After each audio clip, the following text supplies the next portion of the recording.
उस्ताद ये फिश कौन सा है? भेटकी, प्योर भेटकी, ओरिजिनल वेटकी है। अब ये क्या होगा, फिश फ्राई होगा या फिश फिंगर?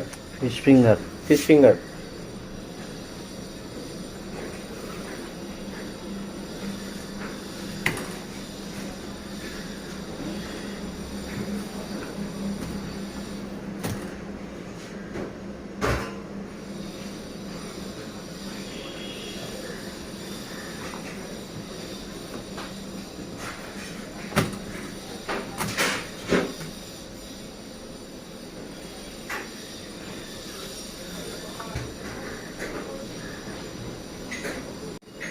क्या बोलेगा,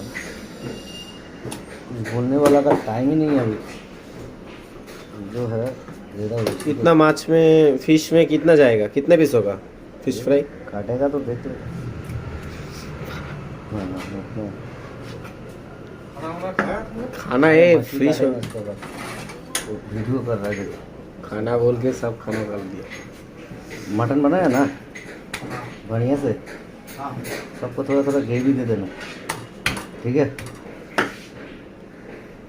सम्राट आया जामा यहाँ आदर करने हो।